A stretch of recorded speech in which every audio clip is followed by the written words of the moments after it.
बोला पुंडलिक वरदे हरी विठ्ठल श्री ज्ञानदेव तुकाराम। बोला पंढरीनाथ महाराज की जय। आज या जयघोषात फक्त पंढरपूरच नाही तर संपूर्ण महाराष्ट्र दुमदुमलाय, कारण आज आहे हिंदू धर्माचा एक महत्त्वाचा दिवस, एक महत्त्वाचा क्षण, त्याचं नाव आहे आषाढी एकादशी। आषाढी एकादशीची वाट संपूर्ण वारकरी संप्रदाय आणि संपूर्ण महाराष्ट्रात खूप आतुरतेने बघत असतात, कारण त्यांना फक्त पंढरीनाथ म्हणजेच विठ्ठलाच्या चरणी लीन होण्याची ते वाट पाहत असतात, कारण आजचा दिवस त्यांच्यासाठी खूपच पवित्र असा मानला जातो। आजच्या दिवशी जे काही वारकरी आहेत किंवा कुणी एकमेकांना भेटल्यावर हसत मुखाने प्रसन्न चेहऱ्याने एक सकारात्मक चेहरा घेऊन ते एकमेकांना रामकृष्ण हरी असं म्हणत असतात, आणि या रामकृष्ण हरी या नावातच हरी नावाचा गजर आलाच। तर याच निमित्ताने आज आपण आलेलो आहोत वडाळा पश्चिम येथील विठ्ठल मंदिरात। तर चला जाणूया की काय नेमका भावना आहेत इथल्या भाविकांच्या मनात। चला।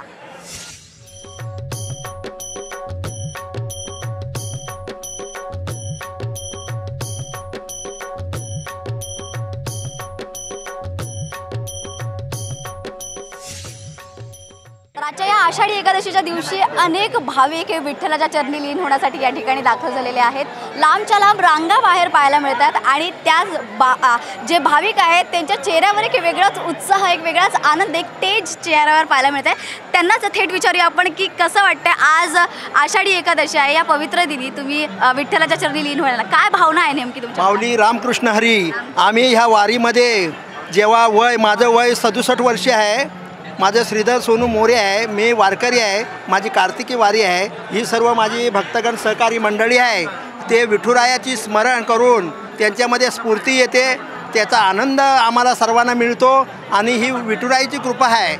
84 दशरथ योनीतून आपण येऊ तर किती वर्ष जगलो याला महत्त्व नाही, आम्ही कसे जगलो याला महत्त्व आहे। तरी ताईने आज आम्हाला ही संधी दिली की आमची भावना व्यक्त करायची, त्याच्याबद्दल आभार।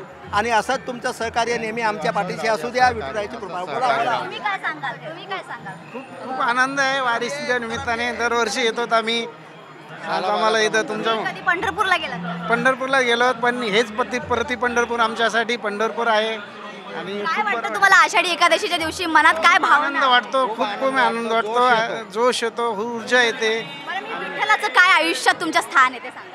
खूप म्हणजे विठ्ठलाचं दर्शन घेऊन आम्ही प्रोत्साहन वाटतं आणि खूप काही बरं वाटतं। रामकृष्ण हरी माऊली। रामकृष्ण हरी। कसं वाटतंय?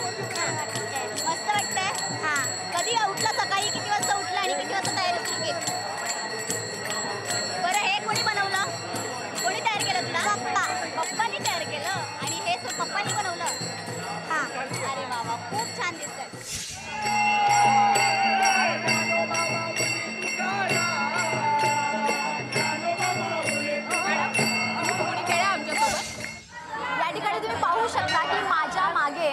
भाविकांची किती प्रचंड गर्दी पाहायला मिळते। 2 सेकंदासाठी पण विठुरायाचे आणि विठुराया रुक्मिणीचा चेहरा पाहण्यासाठी, मुखदर्शनासाठी या ठिकाणी भाविकांनी प्रचंड गर्दी केलेली आहे। या ठिकाणी खरं तर पंढरीनाथाचं एक महत्त्व असं आहे की इतर देवांमध्ये म्हणजे प्रत्येक देवाचं काहीतरी वैशिष्ट्य असतं, तर इथे विठुरायाचं एक वैशिष्ट्य म्हणजे विठुरायाच्या चरणी कधीही लीन होण्यासाठी फक्त आणि फक्त विठुचरणी लीन होण्यासाठी, त्याच्या मुखदर्शनासाठी भाविक या ठिकाणी जमलेले आहेत। त्यांचं कुठलंही मागणं नाही आहे, कुठलंही साकडं नाही आहे देवाकडे, कुठली इच्छा पूर्ण करण्याची अपेक्षा नाही आहे, मात्र इथे फक्त एका निस्सीम भावनेने या ठिकाणी भाविक जमलेले आहेत आणि त्यांच्या चेहऱ्यावरचा आनंद, त्यांच्या चेहऱ्यावरचा उत्साह, ती प्रसन्नता तुम्ही पाहू शकता।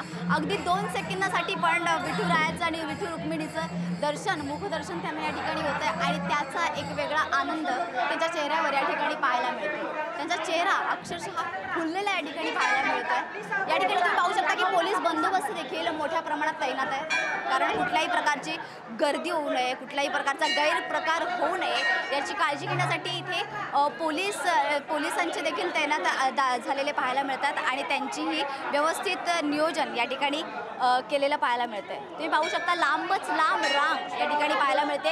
याचबरोबर एवढीच रांग जी आहे ती बाहेर सुद्धा पाहायला मिळते, म्हणजे नजर जावी तितकी मोठी रांग या ठिकाणी तुम्ही पाहू शकता.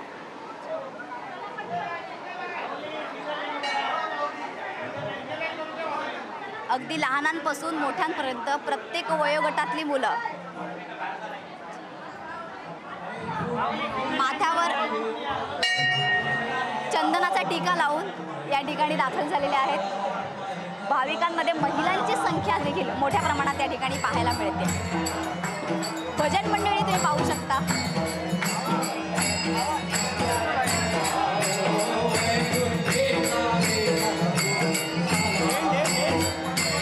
त्या ठिकाणी भजन मंडळी तुम्ही पाहू शकता. तर आताच आपण बघितलं किती प्रसन्न, किती ऊर्जा देणारं वातावरण या ठिकाणी आहे. एके ठिकाणी भजन सुरू आहे.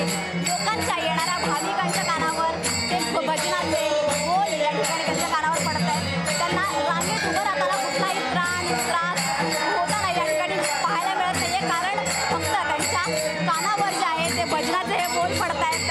हे गाणं हे वाद्य जे आहे तर यांच्या आवाजाने त्यांना आणखी ऊर्जा मिळते या ठिकाणी दर्शन घेण्यासाठी. तर हे आहे खरं तर विठ्ठलाच्या चरणी लीन होण्याची ही जी ऊर्जा आहे ती खरी ऊर्जा हीच आहे. हीच ऊर्जा महाराष्ट्राला प्रत्येक भाविकाला या ठिकाणी मिळत असते आणि त्यामुळे त्याला ही ऊर्जा पुढच्या वर्षभरापर्यंत पुढते आणि मग पुन्हा सुरू होत असतं म्हणजे पुढच्या वर्षीच्या पंढरीच्या वारीची वाट पाहत. तर आजच्या या पवित्र दिनी आपण विठू माऊलीचं दर्शन घेतलं. तर तुम्ही पाहू शकता आपल्या मागे एके ठिकाणी विठुराया आणि विठू माऊली आणि रुक्मिणीचं मूर्ती आहे. तर दुसऱ्या ठिकाणी विठुरायाची एक कलाकृती साकारलेली आहे. अप्रतिम सुंदर अशी ही कलाकृती आहे. या ठिकाणी अगदी हुबेहूब पंढरपूरचा विठुराया विठेवर उभा आहे असं दिसतंय. तर या चित्राला ज्यांनी कोणी साकारलंय तेच म्हणजे मिताली आणि चेतन हड्डीकर. त्यांच्याशी आपण बोलूया थेट की त्यांनी हे चित्र साकारलेले, ही कलाकृती त्यांनी साकारली आहे. त्यांच्या मनात काय नेमक्या भावना आहेत, त्यांनी कसं साकारलं त्यांचा एक प्रवास जाणून घेऊया. नमस्कार, रामकृष्ण आहे. तर तुम्ही हे चित्र साकारलेलं आहे, खूप असं अप्रतिम सुंदर चित्र साकारलेलं आहे. काय किती कालावधी लागला, काय मेहनत आहे याच्या मागे आणि काय भावना आहे मुळात या मागे? मुळात तर विठ्ठलांचं पेंटिंग करायला आम्हाला प्रति पंढरपूर वडा इथे पेंटिंग करायला मिळालं हेच आमचं खूप मोठं सौभाग्य आहे की आम्ही भाग्यशाली आहोत की इकडे आम्हाला एवढ्या पाठीमागे अभंग चालू आहे, इथे समोर विठ्ठल आहेत आणि आम्ही त्यांचं लाईव्ह पेंटिंग करतो आहे. तर हे खूप मोठं आम्हाला भाग्य मिळालं की लाईव्ह करायला मिळतं. खूप आनंद काय होतो आहे की आमच्या कलाकृतीतून आम्ही लोकांपर्यंत आपल्या महाराष्ट्राची संस्कृती पोहोचवू शकतो. तर त्यासाठी खूप आनंद होतो. काय किती कालावधी लागला साधारण हे चित्र? आम्ही सकाळी 7-8च्या दरम्यान चालू केलं आणि आता 10-10:30 पर्यंत झालंय. निव्वळ एका दिवसात चित्र साकारलेलं, निव्वळ एका दिवसात हे इतकं अप्रतिम चित्र त्यांनी साकारलेलं आहे. तुम्हाला चित्र कलाकृती पूर्ण झाल्यानंतर एक वेगळी भावना असते आपल्या मनात आपलं की आपण ज्या आपल्या इमॅजिनेशनमध्ये आपल्या कल्पनेत जे काही चित्र आहे ते हुबेहूब उभारलंय की नाही, व्यवस्थित आलंय की नाही, तो एक वेगळा आनंद असतो. त्यावेळेला आपल्यासोबत विठ्ठल स्वतः आहेत, आपल्यासोबत देव स्वतः आहे, त्यावेळेला आपल्याला कोणत्याही काम करताना घाबरायची गरजच नाही. कारण का तो स्वतः आपण त्याचं काम करतोय तर तो स्वतः त्याच्यातून चांगलं काम करून घेतो. तर त्याच्यामुळे ती भीती मनात अजिबातच नव्हती. पण ते स्वतः करून घेतात. तर ही खूप आम्हाला स्वतः भाग्यशाली समजतो की ह्या देणगी आम्हाला दिली आहे की आम्ही आमच्या कलेतून त्यांना साकारू शकतो. तुम्हाला या सगळ्या तुमच्या कलाकृतीसाठी खरंच खूप खूप शुभेच्छा. खूप अप्रतिम असं चित्र तुम्ही वारलेलं आहे. तर मी ते सांगू इच्छिते की फक्त एका कलाकाराने ही कलाकृती साकारलेली नाहीये, तर या ठिकाणी दोघांनी ही कलाकृती साकारलेली आहे आणि त्यामध्ये एक आहे मिताली. काय वय आहे मिताली?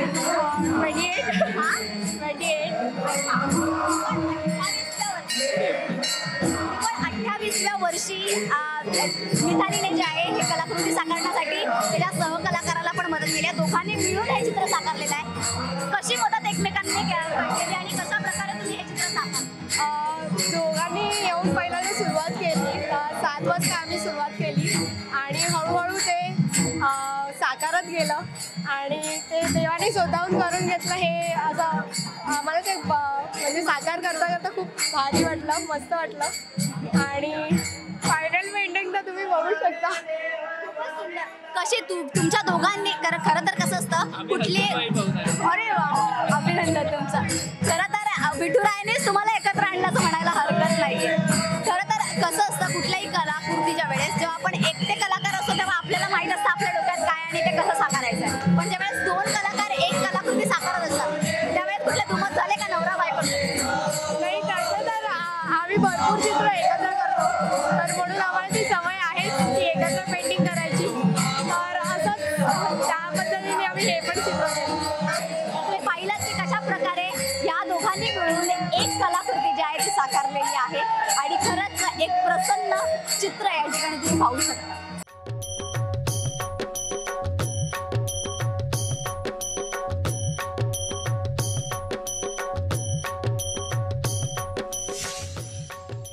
तर या ठिकाणी तुम्ही पाहू शकता की वडाळ्याच्या विठ्ठल मंदिराबाहेर किती तुडुंब गर्दी या ठिकाणी पाहायला मिळते. लहान मुलं म्हणू नका, मोठी मुलं म्हणू नका, अगदी लांबच्या लांब रांगा या ठिकाणी पाहायला मिळत आहेत. भाविक सकाळपासूनच या ठिकाणी दाखल झालेले आहेत.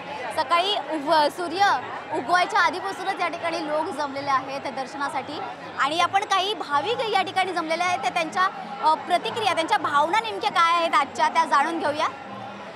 तर आता आपल्यासोबत भाविक आहेत. काय वाटतं आज आषाढी एकादशी आहे, काय भावना आहे नेमकी तुमच्या मनात विठ्ठलाचं दर्शन घेण्यासाठी तुम्ही या ठिकाणी आलेला आहात? नाही, एक तर पांडुरंगाचं फार गोड रूप आहे. सगुण रूपात आपण जी भक्ती करतो पांडुरंगाची, त्या सगुण रूपाची भक्ती करणाऱ्यांसाठी हे दैवत फार मोठं आहे. आणि पांडुरंग हे असं दैवत आहे की जे डायरेक्ट आपल्याला त्याच्या पायावरती डोकं ठेवायला देतं. आणि अशा पांडुरंगाचं दर्शन जर आपल्याला पंढरपूरला जाऊन घेता येत नसेल तर प्रति पंढरपूर वडाळामध्ये मुंबईच्या सर्व रहिवाशांना एक फार उत्तम संधी आहे की आम्ही या पांडुरंगाचं दर्शन घेऊन आमचं जे काय पाप आहे ते आम्ही चालन करू आणि भक्ती जी आहे ती आम्ही चालूच ठेवू. नक्कीच एक वारकरी तुम्ही एक वारकरी म्हणा किंवा कुठल्याही महाराष्ट्रासाठी हे लाडकं दैवतच आहे विठ्ठल म्हटलं. कुठली इच्छा अपेक्षा नसताना या ठिकाणी भाविक जमतात. सकाळपासूनच काय नेमकी प्रसन्नता काय वाटते तुमच्या? नाही, प्रत्येकामध्ये उत्साह एवढा आहे की आज आता सुट्टीचा दिवस आहे, एवढं पावसाचे दिवस असूनही एवढी गर्दी आहे. तर तुम्हाला याच्यावरूनच कळेल की किती उत्साह आहे लोकांमध्ये आणि प्रत्येक भाविकांमध्ये एवढा उत्साह आहे. आणि त्यांनी हे जे केलेलं आहे पांडुरंगाने सर्वांना बोलवलं आहे असे मी म्हणतो. आज या ठिकाणी तुम्ही दाखल झालात, कसं वाटतंय नेमकं काय? खूप छान वाटतंय. जणू काय आम्ही पंढरपुरातच आलोय असं वाटतंय आम्हाला. सकाळपासूनच तुमची काय लगबग घरातून आज सकाळपासून नाही, अगदी कालपासूनच आमची लगबग असते आज इकडे येण्यासाठी. की आज आषाढी एकादशी आहे म्हणून आमची इकडे येण्यासाठी खूप लगबग असते. सकाळी काय काय केली तुम्ही तयारी? स्वयंपाकाची खरं तर घरातल्या महिला ज्या असतात ना त्यांना खरं तर स्ट्रगल असतो, कारण त्यांना कुठलीही आपली दुसरी अपेक्षा पूर्ण करायची असेल तर त्यांना आधी घरातलं पूर्ण करून यावं लागतं. तर सकाळपासून कशा प्रकारे तुम्ही काय आज स्वयंपाक उपवास असेल तर आणि कसं होतं वातावरण आज घरात? वरीच्या तांदळाचे भात, रताळ्याची भाजी असं आणि शेंगदाण्याची कढी असं सगळा स्वयंपाक करून इकडे लाईनीत यायचं आहे. आपल्याला विठ्ठलाचं दर्शन घ्यायचं आहे. ह्या आवर्जून इकडे दरवर्षी आम्ही येतो आणि माझं माहेर पण इकडेच आहे दादरमध्येच. हो, मला खूपच प्रसन्न या ठिकाणी खूप प्रसन्न वाटते. अगदी अगदी. तर तुम्ही पाहू शकता की महिला ज्या असतात त्या विशेषतः घरातल्या लगबगीतून वेळ काढून या ठिकाणी रांगेत उभ्या राहून विठ्ठलाचं दर्शन घेतात. मात्र चेहऱ्यावर कुठलाही ताणतणाव नाही आहे, कुठलीही चिंता नाही आहे. मात्र एक प्रसन्न भाव त्यांच्या चेहऱ्यावर आहे, एक स्मित हास्य त्यांच्या चेहऱ्यावर आहे आणि हा चेहराच सगळं काही सांगून जातो. आपको कैसे लग रहा है यहाँ पर आज आप? बहुत अच्छा है, बहुत अच्छा, बहुत सुंदर, अति सुंदर. और इधर व्यवस्था है वो भी बहुत सुंदर है. वेरी नाइस, अच्छा है. आपको क्या, आपने आज उपवास वगैरह कुछ रखा होगा? यस, हमने उपवास किया है और हमने स्टॉल रखा है. सब वैष्णव को साबूदाना का खिचड़ी और सामो भव्य हाइट्स में हमारा स्टॉल है. सब हम लेडीज लोग मिलके सबको फराल कराने वाले हैं अभी. और कैसे सुबह से आपके मन में किस तरह की भावना? ये भावना अच्छा है, ये भगवान है. ऑल आर बहुत अच्छा है. मतलब भगवान के लिए तो कुछ बोलने का है ही नहीं अपने पास वर्ड्स. Very nice. जैसे आपको पता है कि विठ्ठल जो है ये महाराष्ट्र का भगवान है, बराबर है, लेकिन फिर भी आप नॉन महाराष्ट्र होने के बावजूद भी विठ्ठल है वो कृष्ण का ही अवतार है. सेम है. मराठी, ये Gujarati, all are equal, nothing. Okay bye bye. काय वाटतं आज सकाळपासून तुम्ही इकडे आला असाल, काय भावना आहेत नेमक्या या प्रति पंढरपुरात येऊन? हे वडाळ्यात्री विठोबा मंदिर आहे, नावाजलेलं प्रति पंढरपूर आहे. हे इथे लाखो भाविक वगैरे येतात, विठ्ठल भक्त येतात. खूप जल्लोषामध्ये इथे उत्सव साजरा केला जातो. सगळीकडे आनंदमय वातावरण असतं. खूप छान वाटतं. आम्ही माझे जन्मापासून मी इथे राहतो. आम्ही प्रति पंढरपूरचे एकदम रहिवासी आहोत आणि खूप छान वाटतं एकदम. तुम्ही इकडे आलात, कशा प्रकारची व्यवस्था इकडे असते किंवा तुम्ही दरवर्षी येता का? आधी पहिलं तर मी राहायला इथेच आहे. मुळात माझा जन्म वडाळ्यातच झालेला आहे. इथे चोख व्यवस्था असते आणि कोणी भक्त असं उपाशी राहणार नाही. उपासाचं व्यवस्थित सगळे पदार्थ वगैरे समृद्ध होऊन जाईल इथे आणि खूप छान वातावरण असतं. एकदम मन प्रसन्न होऊन जातं इथे. सकाळी किती वाजल्यापासून साधारण ही रांग सुरू होते आणि काय काय प्रकारच्या योजना त्यांच्यासाठी केलेल्या असतात? सकाळी साधारण 5-5:30 वाजेपर्यंत रांग चालू होते, कारण अभिषेक होतो. त्याच्यानंतर मग दर्शनची लाईन चालू होते. महिलांची लाईन वेगळी असते, पुरुषांची लाईन वेगळी असते. त्यामुळे खूप छान व्यवस्थित केलेली असते. सकाळी उठायचं म्हटलं की लहान मुलं नेहमीच आपले नाकं मुरडतात, त्यांची नाटकी सुरू होतात. मात्र आषाढी एकादशी हा एकमेव असा दिवस असतो ज्या दिवशी दुसऱ्या दिवशी सकाळी उठण्याची उत्सुकता लहान मुलांमध्ये पाहायला मिळते. आणि मग काय, पांढरा सदरा, पांढरा लेंगा घालून, डोक्यावर गांधी टोपी घालून आणि मुली ज्या आहेत त्या नऊवारी साडी नेसून या ठिकाणी पाहायला मिळतात. तुम्ही पाहू शकता इथे छोटी लहान वारकरी, गोंडस वारकरी या ठिकाणी पाहायला मिळते. डोक्यावर तुळस घेऊन, गळ्यात तुम्ही पाहू शकता हातात सितार घेऊन त्यांनी या ठिकाणी ते दाखल झालेले आहेत. आणि लहान मुलं या ठिकाणी दिंडीमध्ये सकाळपासून दाखल झाली आहेत. प्रसन्न चेहऱ्याने या ठिकाणी ते पाहायला मिळतात. अगदी लहान मुलीसुद्धा छान अशा सुंदर नऊवारी नेसून, नटून थटून, डोक्यात फूल माळून, गजरे घालून या ठिकाणी दाखल झालेल्या आहेत. आपण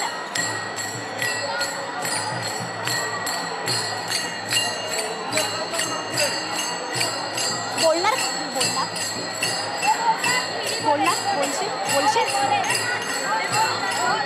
रामकृष्ण हरी बाळा. हां, रामकृष्ण हरी. काय म्हणते, सकाळी उठल्यापासून तू आज हे विठोबा रखुमाईचं डोक्यावर मूर्ती घेऊन चालली आहेस, कसं वाटतंय आज? छान वाटतंय. आणि आज सकाळी किती वाजता उठलीस बरं? 7 वाजता. 7 वाजल्यापासून तू आली आहेस आणि खूप छान नटली आहेस तू. कसं वाटतं विठू माऊली? काय वाटतं विठू माऊलीसाठी तुला? चांगलं वाटतंय.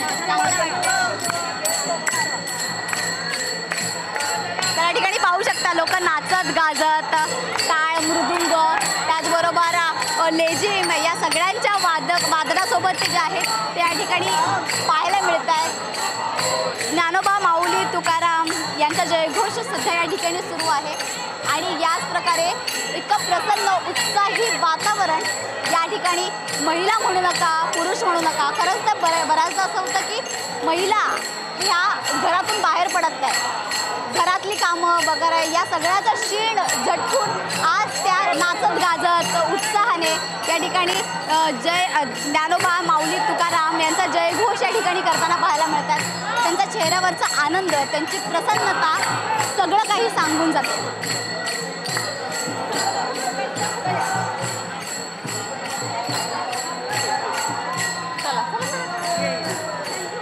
त्याचबरोबर मुली देखील इतक्या उत्साही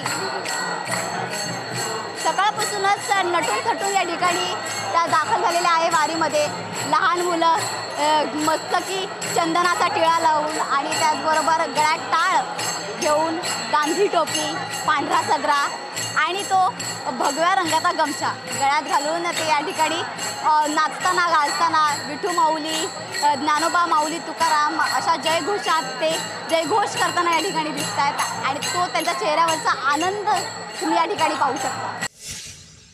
रामकृष्ण हरी माऊली. रामकृष्ण हरी माऊली. काय वाटतं, कसं वाटतं सकाळपासून डोक्यावर तुम्ही अगदी विठू रखुमाईची मूर्ती घेऊन या ठिकाणी दाखल झाला, तर नाचताना गाजताना जयघोष करताना दिसताय? खूप छान वाटतंय. गेले 4 वर्ष आम्ही हा उपक्रम राबवतोय. लहानपणापासूनच येत होतो, लग्न झालं, वेगळे सगळीकडे गेले, पण गेले 4 वर्ष सतत आम्ही आता पुन्हा माहीर वाशिनी जास्त सगळं एकत्र येऊन दिंडीला येतोय. गेली 4 वर्ष. हो. अच्छा, म्हणजे तुम्ही खरं तर गेल्या 6 वर्षांपासून काही कारणास्तव एकत्र येत आहे आणि हा उपक्रम औचित्य साधून आम्ही एकत्र यायचं ठरवलं. ही दिंडी हीच आमचं एक गेट टुगेदरचं बनलं. काय नियोजन असतं सकाळपासून तुमचं नेमकं? 2 महिन्या अगोदरपासून सगळे व्हॉट्सअप मेसेज वगैरे चालू असतात. काष्टी साडी घालायच्या, कोणाला काय घ्यायचं हे सगळे प्रयत्न चालू असतात. आमची तयारी सुरू आहे. आज सकाळपासूनची तयारी काय होती तुमची? बस तो आपापल्या सासरी माहेरात आधीच कालपासून येऊन राहिले होते. सर्व साड्या बिड्या बाकी सर्व बँगल्स वगैरे सगळं रेडी करून सकाळी सर्व 9च्या ठोक्याला आमच्या पटांगणात रेडी होते मंदिराजवळ. विठू माऊलीबद्दल तुमच्या मनात नेमका काय भावना आहे? खूप म्हणजे खूप असं त्यांचे गाणे ऐकले तरी अंगावर रोमटे उभे राहतात. असं म्हणजे एक गेले 2 वर्ष उपवास पण त्याच हेतूने करतोय, पण खूप छान वाटतं. लहान मुलं देखील या ठिकाणी मला पाहायला मिळतात. त्यांची तयारी तुम्ही कशी काय करून घेतली? कारण हे खरं तर तुमचं अंगातच असायला लागतं ना, ते ऑटोमॅटिकली येऊनच जातं. मुलांच्या अंगात ऑटोमॅटिक ते विठू माऊली येऊनच जाते. हेच असं आहे, कार्यक्रमच आपला असा आहे विठू माऊलीचा की आपलं छान होऊन जाते कार्यक्रम. दिंडी निघाली तुमची? आम्ही तावरीपाडा लालबाग पासून वडाळ्यापर्यंत तुम्ही चालत हो, आणि रिटर्न पण चालत जाणार. खूपच सुंदर. तुम्हाला खूप खूप शुभेच्छा या उपक्रमाला. तर या ठिकाणी आजोबा एक आपल्यासोबत आहे, तर त्यांचा उत्साह, त्यांची एनर्जी पाहिली तर तुम्हाला खरंच आपल्या तरुणांना देखील लाज वाटेल असेल. खरं सांग, तुमचं वय काय बाबा? माझं आता 64 64 वय आहे.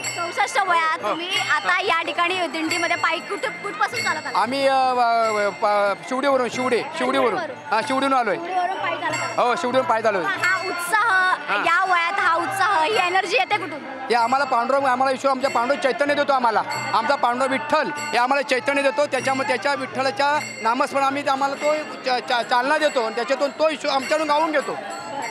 तुम्ही आज आषाढी आहे, सकाळपासून काय भावना आहे तुमच्या मनात? सकाळपासून काय भावना आहे तुमच्या मनात? आज वारी आहे. आजची जी आषाढी एकादशी आहे, आम्ही वारकरी संप्रदाय आज आमचा आनंद हा वेगळाच असतो आमच्याकडं. आज आगळा वेगळा आनंद, आणि त्याच्यामुळे आम्ही तल्लीन असतो. म्हणजे विठ्ठलमय होऊन आम्ही तल्लीन असतो त्याच्यामध्ये परिपूर्ण. हां. आणि तुम्ही किती वर्ष झालं वारी करताय किंवा पंढरपूरला गेला? आज मी 30 वर्ष वारी करतो. 30 वर्ष पंढरपूरची वारी करतो. ही 30 वर्ष पूर्ण. वर्ष झालं. माघवारी आमची कायम असते आणि आषाढी पण करतो. पण आम्ही ही आमची दिंडी, तर आम्ही हल्ली हे 2-3 वर्ष आम्ही दिंडी काढतो. ही शिवडी ते प्रतिपंढरपूर वडाळा. तुम्हाला तुम्ही दरवर्षी काढता, या वर्षी तुम्हाला काय वेगळा अनुभव आला? अनुभव म्हणजे थोडासा आगळा वेगळा आनंद. म्हणजे सगळं हे सागर, हा वारकऱ्यांचा एक सागर, हा संतांचा सागर. म्हणजे ज्याला जसं पंढरपूरला साक्षात पंढरपूरला हे पंढरपूर इथं आलेलं आहे, असं आम्हाला इथे पाहण्यात आमच्या आलं. नक्कीच बाबा, तुम्हाला खूप खूप शुभेच्छा आजच्या या वारीसाठी, आजच्या या आषाढी एकादशीसाठी. या ठिकाणी अनेक संघटना प्रतिपंढरपूर नामक या ठिकाणी दाखल झालेले आहेत, आणि त्याचबरोबर आज MSCIT जे आहेत त्यांचे एक संघटना देखील या ठिकाणी दाखल झालेले आहेत. ते एक वेगळा उपक्रम राबवतात. त्यांच्याकडूनच थेट जाणून घेऊया नेमका काय आहे हा उपक्रम. काय सांगाल तुम्ही उपक्रमाबद्दल? आता MSCITचं स्वरूप बदललेलं आहे आणि त्यात सगळं लेटेस्ट टेक्नॉलॉजी आम्ही शिकवतो. त्यातलं AR हा एक प्रकार आहे. ते तुम्हाला आता पंढरपूरचं लाईव्ह दर्शन बघायला मिळेल. त्याच्याकरता हा QR कोड येतो, स्कॅन करायचा. मी दाखवू का तुम्हाला करून? हां, हे दाखवत आहे.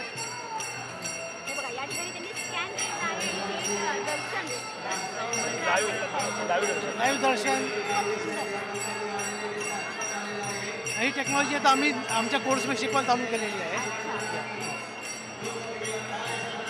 तर खरं तर डिजिटल इंडियाच्या आधारावर तुम्ही हा जो आहे उपक्रम राबवताय, कुठून आली ही कल्पना आणि कशा प्रकारे तुम्ही काम केलं? ही ऑगमेंटेड रियालिटी म्हणून कॉन्सेप्ट आहे, आणि सगळं जग आता वेगाने बदलत आहे.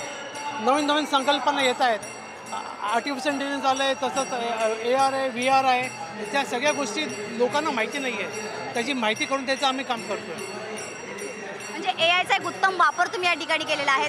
तुम्हाला इथल्या लोकांचे ज्यांनी तुम्ही ही टेक्नॉलॉजीची ह्या कार्डची तुम्ही ज्यांना ओळख करून दिली आहे, त्यांची प्रतिक्रिया काय? ते बोलले माइंड ब्लोईंग. आणि इथे उभं राहून मला माझ्या एका कार्डावरती फोटोमध्ये अचानक व्हिडिओ चालू झाला, तर तुमच्या चेहऱ्यावर तीच प्रतिक्रिया दिसते मला, हावभाव दिसत आहे.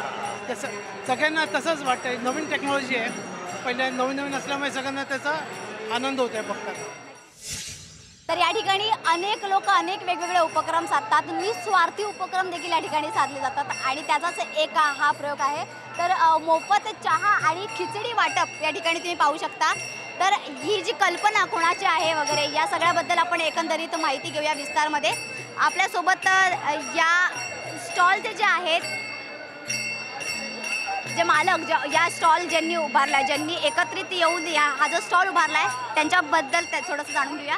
काय सांगाल, ही कल्पना कुठून आली किंवा का वाटलं हे करावं? पसायदानचे आमचे जे अध्यक्ष आहेत प्रशांत कानकोडकर साहेब, हे म्हणजे एक मराठी उद्योजक असून त्यांच्या ह्याच्यामध्ये असं आलं की आपण एक उद्योजक करताना जनतेसाठी पण काहीतरी करायला पाहिजे, म्हणून त्यांनी एक पसायदात गगनगिरी अशी त्यांची संस्था चालू केली. त्या संस्थेतर्फे ते अनेक असे उपक्रम हे करतात की शैक्षणिक, सांस्कृतिक आणि इतर काही खेळाचे असतात. तरी त्यांनी वारकऱ्यांसाठी आपण एक चहा आणि खिचडी दिवसभर मोफत देऊया. त्याच्यामुळे एक सेवा म्हणजे आपण काहीतरी एक आलंय जन्माला तर आपण काहीतरी एक सेवा देणं पण महत्त्वाचं आहे आणि हे वारकरी लोकांसाठी सेवा देणं हे फार मोठी गोष्ट आहे. त्यामुळे त्यांच्या ह्याने त्यांनी केलं चहा आणि खिचडी हे आपण लोकांना मोफत देऊया, ही सेवा आम्हाला द्यायची आहे त्यांचा उद्देश होता आणि आम्ही ते एक मनोभावे देत आहेत. बस. किती वर्षापासून हे करतात? आता मागील वर्षापासून आम्ही हे सुरू केले आणि इथे कसे आपले जे संरक्षण करणारे पोलीस बांधव असतात त्यांनासुद्धा त्या निमित्ताने आपल्याला एक दिवसभर तेही सेवा देतात, त्यांच्या निमित्ताने आपणही त्यांना देतो. गेली 2 वर्ष आम्ही चालू केलेलं आहे ही संस्था आणि ते सुरळीतपणे चालू आहेत सगळं. नक्कीच. या ठिकाणी येणारे जे लोक आहेत जे चहा घेण्यासाठी घेतात, खिचडी घेण्यासाठी इथं जे भाविक जमतात ते ह्या गोष्टीचा लाभ घेतात, त्यांच्या प्रतिक्रिया नेमक्या काय, त्यांच्या आमचं मेन काय उद्दिष्ट असतं की चहा ही क्वालिटेबल चांगल्या प्रकारे द्यायची, म्हणजे येणाऱ्या भाविकाला ही चांगली क्वालिटी द्यायचं म्हणून द्यायचं नाही तर चांगल्या प्रकारे उत्तम सेवा द्यायचे. लोकांच्या प्रती असं की चहा फार छान आहे, आता थोड्या वेळाने आम्ही खिचडी वाटप करायला घेत आहोत. त्यामुळे द्यायचं हे आमचे जे उद्योजक सर आहेत प्रशांत कानकोडकर यांचं उद्देश आहे की द्यायचं तर चांगल्या एक क्वालिटेबल द्यायचं. मग तुम्ही काय सांगाल, या ठिकाणी तुम्ही हा उपक्रम राबवताय, एक देताना मोफत लोकांना लाभ देणं, सुविधा देणं, यामागे तुमची काय भावना? खरं तर याची देई याची डोळा, आनंदाचे रोही आनंद तरंग आजचा दिवस आहे आणि लोकांना फुकट देणं ही भावना नसून लोकांना आपल्या हातून आणि खास करून प्रशांतदादा आमचे या पसायदान संस्थेचे अध्यक्ष ते आणि त्यांच्या पत्नी धर्मपत्नी सौ रुपाली कांकोणकर यांच्या कल्पना शक्तीतून हे सगळं साकार झालेलं आहे आणि इथे फुकट न देता लोकांना जे भाविक आलेले आहेत ते खूप म्हणजे लांबून लांबून आलेले आहेत. पंढरपूरला सगळेच जाऊ शकत नाहीत. प्रति पंढरपूर म्हणून आपलं वडाळा देवस्थान इकडे आहे, इथे लोक येतात, लांबून लांबून येतात, दमतात आणि मग अशा रांगेमध्ये उभं असताना कुठेतरी पोटाची गळगी भरताना त्यांना असं वाटतं की तोंडात काहीतरी जावं आणि ह्यासाठी आपण हे जे देतो आहे खिचडी आणि चहा, क्वांटिटी देत नाही आहोत, क्वालिटी देतो आहे, चांगला पद्धतीचं देतो आहे आणि ते घेतल्यावर त्यांना कुठेतरी पोट भरलं जाईल. कारण 4-4 तास लाईनमध्ये उभे आहेत, त्यांचा आपण विचार केला आहे आणि त्या पद्धतीनं आपण ते देतो आहे. म्हणजे नुसतं द्यायचं आहे म्हणून देत नाही आहोत.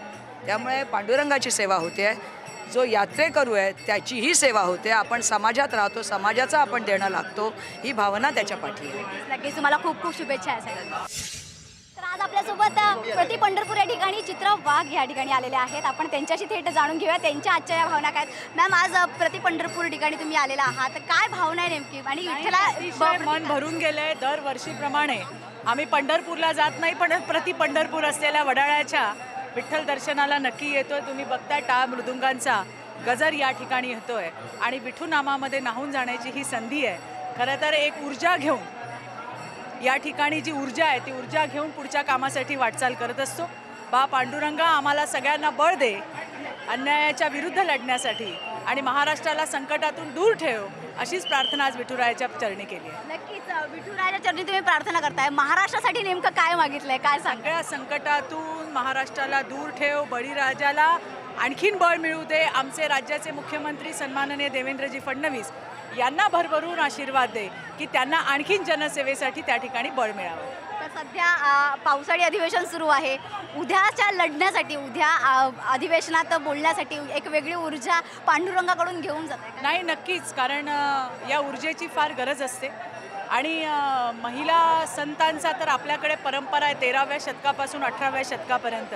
पण फक्त ओव्यांमध्ये त्यांना अबाधित न ठेवता त्यांना प्रत्यक्ष महिलांनी आपल्या जीवनामध्ये कसं अंगीकारलं पाहिजे यासाठी सुद्धा आमचं प्रबोधन त्या ठिकाणी चाललेलं आहे. आणि ही ऊर्जा प्रचंड काम करण्याची शक्ती देते, अन्यायाविरुद्ध लढण्याचं बळ देते आणि हे सगळं विठुरायाच्या चरणी आल्यानंतर प्राप्त होतं. आजचा दिवस आमच्यासाठी अत्यंत आनंदाचा आहे. धन्यवाद. तर तुम्ही पाहिलात की सकाळपासूनच किती उत्साह या ठिकाणी लहान मुलांपासून मोठ्यांपर्यंत सगळ्याच वयोगटातील लोकांमध्ये पाहायला मिळतोय. या ठिकाणी प्रति पंढरपूर नामक जे मंदिर आहे त्या ठिकाणी पंढरपूरला येऊन विठू माऊलीचं दर्शन घेण्याची जी आहे ना भावना या ठिकाणी ते लोक व्यक्त करताना दिसतात आणि त्यामुळेच त्यांनी या ठिकाणी भाविक जे आहेत ते जमलेले आहेत आणि त्यांच्या चेहऱ्यावरचा आनंद उत्साह सगळं काही सांगतो. कुठलीही आरासना कुठलीही त्यांचा कुठलाही नवस नाही, कुठलाही साकडं नाही, कुठलीही इच्छापूर्ती नाही आहे, मात्र निव्वळ आणि निव्वळ विठुराया चरणी लीन होणार एवढीच काही ते त्यांच्या मनातली भावना आहे आणि तीच भावनेसाठी त्याच भावनेपोटी ते या ठिकाणी एकत्र जमलेले असतात. आणि मग काय ही ऊर्जा जी आहे विठुराया चरणी त्यांचं मुखदर्शन घेतल्यानंतरचं त्यांच्या चरणी लीन झाल्यानंतर ही जी ऊर्जा जी त्यांना मिळते तीच ऊर्जा त्यांना वर्षभर पुरते. आणि मग काय मग येते पुढच्या वर्षीच्या वारीची तयारी आणि वाट पाहणं. कॅमेरामॅन संतोषसह प्रतीक्षा, आवाज इंडिया.